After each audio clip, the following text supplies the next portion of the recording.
Hello guys, welcome to Sameera YouTube channel. Guys, మా పిల్లికైతే 2 days నుంచి fever వస్తుంది. ఏమీ తినడం లేదు, పాలు కూడా తాగడం లేదు. అందుకనే ఈరోజు పొద్దున్నే హాస్పిటల్కి తీసుకొని వెళ్ళాము దాన్ని. అక్కడికి వెళ్ళాక డాక్టర్ చూసి దానికి చెకప్ చేసి దీనికి ఫుడ్ పాయిజన్ అయిందని చెప్పారు. మీరు ఏం పెట్టారని అడిగారు.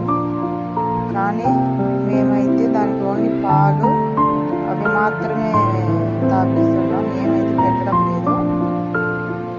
కానీ ఎందుకో అది 2 days నుంచి ఏం తినడం లేదు. కేవలం అస్సలు నడిచే పరిస్థితి కూడా లేదు దానికి. అందుకని చూడలేక బాధేసి హాస్పిటల్కి అయితే తీసుకొని వెళ్ళాము. అక్కడైతే ఇట్లా చెప్పారు వాళ్ళు, ఏం కాదులేండి అని చెప్పారు. 2 injections వేశారు. ఇంకా తీసుకొని ఇంటికి అయితే వచ్చాము. కానీ డాక్టర్ ఏం చెప్పాడంటే సాయంత్రం వరకు మీరు ఏం తాపొద్దు, తినిపియద్దని చెప్పారు. అందుకని మేము వచ్చినా కూడా ఏం తాపలా, తినిపిలే.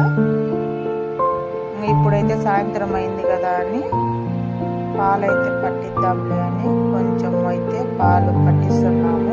కొన్ని మళ్ళీ వామిటింగ్ చేసుకుంటున్నాము. చూడండి, కొంచెమే తాపుతున్నాము, ఎక్కువ తాపడం లేదు. ఎక్కువ తాపితే మళ్ళీ వామిటింగ్ చేసుకుంటుందో ఏమో అని భయపడినాము మేము. కానీ ఏం వామిటింగ్ ఏం చేసుకోలేదు, నార్మల్గా అయితే వచ్చేసింది. చాలా బాధగా ఉంది. రోజు ఇల్లంతా తిరుగుతాను, ఆడుకుంటాను రోజులు. దాంతో 2 days నుంచి అస్సలు అది పట్టించుకోవడమే లే మనుషులను. ఒక మూలను పోయి కూర్చోనంతే. అందుకే ఈరోజు చాలా బాధపడ్డాను మా పిల్లలు. ఏమైంది పిల్లికి అని చూద్దాం ఫ్రెండ్స్.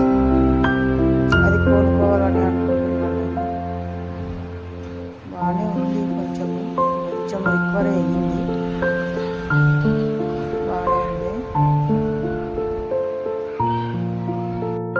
మీరు కూడా అందరూ బాగా కావాలి, తొందరగా కోలుకోవాలి, మీ పిల్లలతో మళ్ళీ బాగా ఆడుకోవాలి పిల్లి అని కోరుకోండి గాయస్. మనుషులము బాగున్నా బాగలేకపోయినా జంతువులు అనేటివి ఎప్పటికీ బాగుండాలా. మనుషులకు స్వార్థాలు అన్నీ ఉంటాయి, కానీ జంతువులకు అలాంటివి ఏమీ ఉండవు కదా. అందుకే తొందరగా అవి కోలుకోవాలా.